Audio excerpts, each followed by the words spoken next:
What's going on, guys? Welcome back to the BTB Show, the special episode. And today, we're going to be talking about Ja Morant, none other than the guy that just said he wants out of Memphis. Memphis doesn't want him. He's officially on the trade block.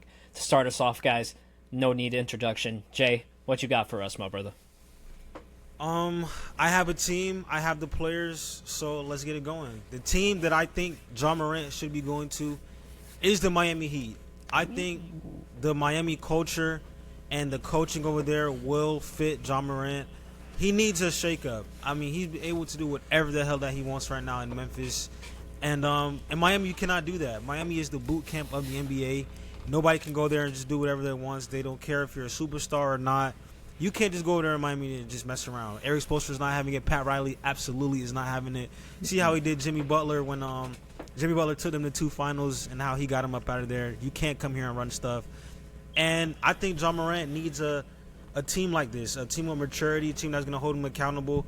And the player that I think that should be involved in this trade is Tyler Hero. I don't think Tyler Hero fits the Heat anymore. I like that. Look at now that he's back. The Heat is just not a good team with Tyler Hero on the court. I mean, I really like Norman Powell and how he fits this team. Tyler Hero does not complement Norman Powell. I just don't think that this current Heat team works anymore. I do love the fit with Ja Morant next to these guys because Ja Morant, I see what he does on the Grizzlies. He's a pass-first player. Ja Morant does not care to score anymore, and his shooting has fallen off a lot since he's come to the league. So him just going into a role where he just has to facilitate and get Norman Powell buckets, get Andrew Wiggins buckets, Bam and Khalil Ware, they do their thing, and then the rest of the guys around them, I think that is a better fit stylistically and more down the future with Ja Morant. So I think that this is the clear move. I think that the deal can get done. I think Ja Morant makes 39 and Tyler Hero makes like around 31. Mm-hmm. So they probably have to throw in like a Pella Larson or Drew Smith in the trade to get Ja over to Miami and Tyler to the Grizzlies. But for the Grizzlies, I think it also works for them. I mean, Ja Morant doesn't score anymore. Like I said, he scores 20 points every once in a blue moon, 30 once in a blue moon. Tyler Hero does that in his sleep. He's one of the highest 20-point per game scorers. I think he's top 5 20-point games in a row active in the league right now. Like, you know what you're going to get from him on a night-to-night basis. And the Grizzlies, they just need a move, man. I don't know if they have to rebuild, but the Ja era is done. And, I think this is the trade. This is my favorite trade scenario, and I think it works out for both parties. Jay, I really like that pick, I have to say. I mean, Miami is great culture, and I definitely feel like Ja needs some of that. But I will say, as a backup team, I definitely have somebody that's definitely in contention already in the West, a team that has been building something for years based around defense. And now Ja can just go out there and ball and not typically have to worry about that. It's the Houston Rockets. And I want to preface this before I go into the trade. This trade is less about the players involved than it is, because what I will say is that every single one of these players for the Rockets this year have been amazing. And it's been a full team effort to get them where they are at. And I think Ja Morant, this is just kind of more of a money move for the Houston Rockets. So the players involved are going to be Fred VanVleet, Reed Sheppard, and Tari Eason. Reed Sheppard is a great guard. That's why I see Memphis really aiming for him. Memphis got a lot of guys around them that can definitely play. They got Cam Spencer, who's been showing that he could be an offensive unit. They still have Jaren Jackson Jr., which, look, he's not the best second or third option, but he still can be an all-star at his best. And pairing Ja Morant with Alperen Sengun and Kevin Durant, I don't know about y'all, but that gets me a little excited. That definitely gets me a little excited to see I want to see if, what I also want to see is, was Ja really playing at his best up in Memphis? Was this something that he really wanted for a little while and didn't really want to tell anybody and put it out in the media because the media didn't want to shit on him? And I gotta say, this just seems like a Ja Morant thing to do. It's not about, I know we talked about it a few years ago with James Harden. This is less of a James Harden situation because James Harden didn't want to win. He just wanted his money. Ja Morant, I feel like Ja wants to win. I feel like he's genuinely just pissed off in Memphis. That's all I got for y'all. But Ja to Houston. Are we? Go for it, Are we brother. just going Like, are we talking in between, or we're just going everybody does their deal? We can do whatever. Yeah, I'll pick it up from there. I'm gonna go pretty much as far away from the state of Texas as you can get within the NBA context. I'm gonna go north of the border and say I do think that Ja Morant to Toronto is an option. And the number one reason why I think this is because Toronto demonstrated last year that they were a team that's willing to buy low. They bought low on Brandon Ingram, managed to keep a lot of their core together, and that's, I think, so far definitely proven to be a really good move for them. They're the fourth seed in the East right now. They're way exceeding expectations. Brandon Ingram looks like a borderline all-star, and I think if the opportunity arises to get Ja as another buy low option, I think it makes sense for Toronto to do it again. Now, in order to get there, they would likely need to give up Emmanuel Quickley in the deal just because of the sheer amount of money. Ja making $40 million, Emmanuel Quickley making $32. If they were willing to trade Emmanuel Quickley and Grady Dick, that would pretty much get them there. Then you could, talk about a protected first round pick or a couple seconds from there. From Memphis's perspective, I think this is probably the best or one of the best packages that they could potentially get. I don't see there being a ton of Ja Morant suitors, and if there are, I don't see them giving up a ton in their deals. I mean, we did just see Trae Young get traded for an expiring contract and a bench player. So I think if you're Memphis and Toronto calls you and says, we'll give you Quickley and Grady Dick, that's two good young players that are proving they can play on a competitive team in the East right now. Obviously, Grady Dick, more of a six-man right now. Emmanuel Quickley, I think, is a proven starting guard in the NBA. I think if you're Memphis and you're looking to move on from Ja, that would be a very attractive package if Toronto offered it. Now, that's not to say Toronto would offer it because the Raptors' biggest weakness as a team pretty much is three-point shooting. And in this trade, you are giving up probably your two best three-point shooters in Emmanuel Quickley and Grady Dick for a guy who notoriously struggles from three. So I don't say that I love it fit-wise for the Raptors because I think it is just doubling and tripling down on their three-point shooting inefficiencies and struggles. If you're bringing Ja in, I mean, teams can pretty much they can pack the paint against them even more than they already are.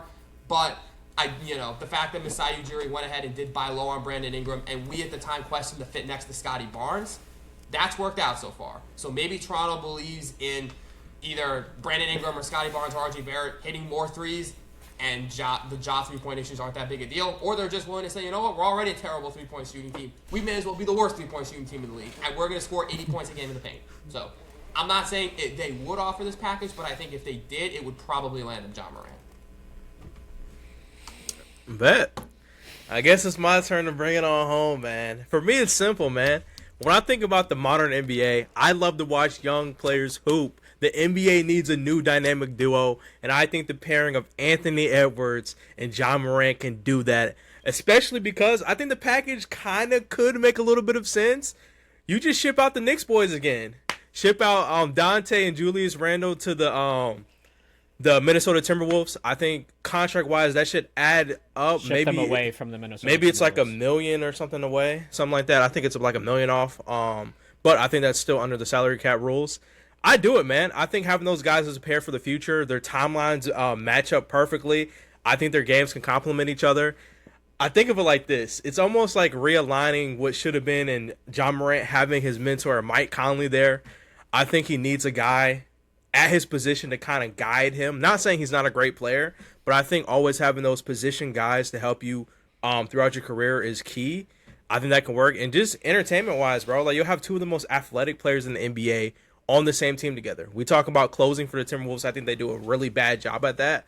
I think Ja Morant's a guy who can really control games towards the end. As long as he's not shooting, that's his biggest weakness to me.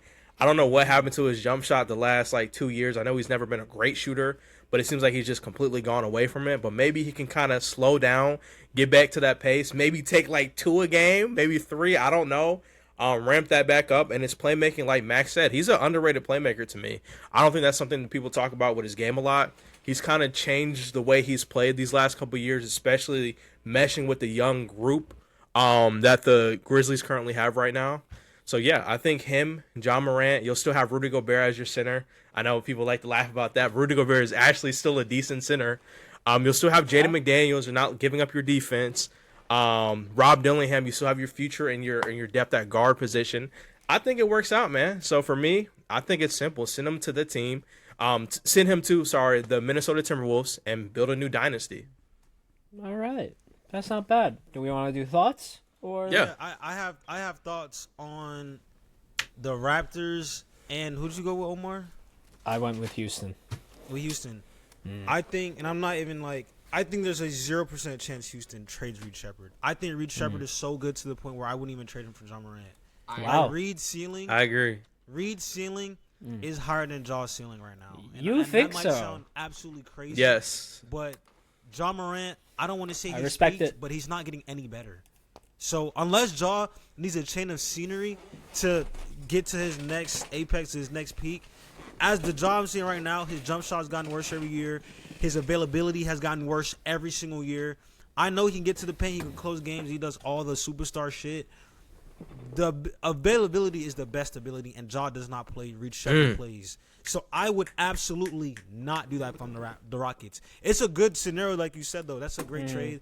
The money makes sense. You would want to take a risk on Reed or Ja Morant for these franchises, but realistically, if I'm in that front office, I'm slim the door on Let me ask you a Shepard. question. Let me ask you a question.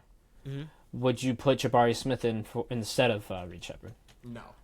You wouldn't include I don't Jabari think Smith. I don't think the Raptors Nah. or the Rockets are that desperate. I think they're perfectly content to ride out this. I would imagine they're going to be content to ride out this year and be a championship contender. And then That's the case, if they do that and they get Fred VanVleet back next year, they feel even better. Damn. So I don't think was they trade your- any of their young pieces for Ja.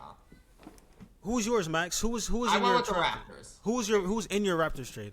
I said I think Emmanuel Quickly and Grady Dick, but again, that That would is- turn Toronto into the worst 3-point shooting team in the league for sure. No, I was gonna agree with yours, Max. I think I agree with that because Quickly is a great shooter, way better shooter than Ja Morant. But the Raptors don't really need. I know they need. They don't shooting need it. because they I have know. Scotty Barnes and Yeah. but they need a playmaker on that team. Scotty Barnes can playmake, and Brandon can facilitate. I wouldn't say playmake, like he can dribble the ball and swing it to the next guy. But Ja Morant can. He's exactly what the Raptors need right now. Like I agree. their ball handling is not great. Like RJ Barrett, we know what RJ Barrett is. He's a great 2, not really a facilitator. Brandon Ingram is a great 3 or /4, can facilitate, not a playmaker. Scotty Barnes is supposed to be a big guard. His handling is not great. And when it comes to the playoffs, we saw what the Pacers and the OKC was doing against these teams. Full court press. If you don't have a point guard, you're actually getting sent off the court. And I don't think Quickly can handle that play-by-play hounding full court defense. I just don't think that he can handle that. And I low-key think that trade is great, Max. Like after Miami, I think that's the most feasible trade and it makes the most sense.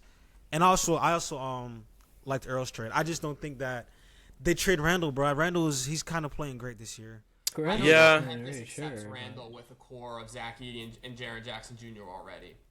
True. And Particularly. to be fair though, like I Edey's think out if you have a chance to upgrade the point guard position, from my point of view for the Timberwolves, like you get to get Ja Morant back to his natural. Just I'm gonna go out there and get a bucket. Their starting point guard for the most part is a combination of Anthony Edwards and Dante DiVincenzo. Yeah, it's bad. Like to be completely fair, like no hate to Dante, but I mean we can all agree that's a huge upgrade. Like yes, Well, you're I think Minnesota would do that trade. I'm just not sure if Memphis would want.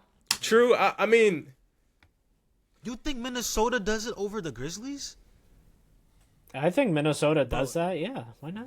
Julius Randle is having a career year. If you, I just if feel- you ask me, in In my opinion, I think the more Timberwolves would rather do it for Gobert than Randall as the big money guy, because then you can elevate Naz Reid into your starting lineup, and you still have Ja Morant, and then you have a starting 5 of Ja, True. Anthony Edwards, Jaden McDaniels, Randall, and Naz Reid. That's That's true. the trade because Jaren Jackson don't get no rebounds. He needs a center next to him. True, So but you then, get- if you're Memphis, do you want Gobert coming and clogging up minutes that could go to Zach Edey? Especially Zach if you're Edey trading Ja, clearly who's can't long start. term. Zach Edey is a 25 to 28 minute guy for his career. He's 7 foot. He already had the foot surgery. He re-aggravated the foot. I Yeah. don't think he's a starter in this league. He could be a really good player down the road. As of now, he's not a starter. I would go Rudy, Zach Edey at my big. I think that's better than the Julius Randle trade. But then if I'm the Grizzlies, I'm definitely saying no to Rudy Gobert just because That's one. he's not. I think that as big would as a star. it'd be easier for them to convince, hey, Julius Randle makes sense for you than Rudy Gobert. Like, to be completely honest, because we see what happened. Like, I get what Max is saying, I know, but we can't act like, even if it was stat padding, Julius Randle has a history of producing higher numbers when he is the main guy. Like, it's happened in the Knicks. It's happened on the later years of the Lakers as well. He's capable of playing that role. And we don't know what the... Oh, sorry, go ahead. As long as Jaren Jackson is there, it's a less of a positional need for Memphis than center. If they're going to trade Jaren Jackson Jr., then I think they would definitely rather get Randall. Then I feel like Jaren... I don't think you can keep Jaren Jackson and Julius Randle. Jaren would have to go first if they... True, but if you're trading Ja, I don't think anything's in the books for long term for the Grizzlies right now. This is true. I think it's more contingent on what they plan on doing with Jackson would determine whether they would prefer Randall or Gobert in the trade. But. Very true. Yeah, but that's kind of our collective thoughts on the Ja Morant trade situation. If you like these type of conversations, just NBA hoops in general, make sure you like, subscribe, and comment. Where do you think Ja Morant will end up before the trade deadline? The Houston Rockets! Peace. Heat.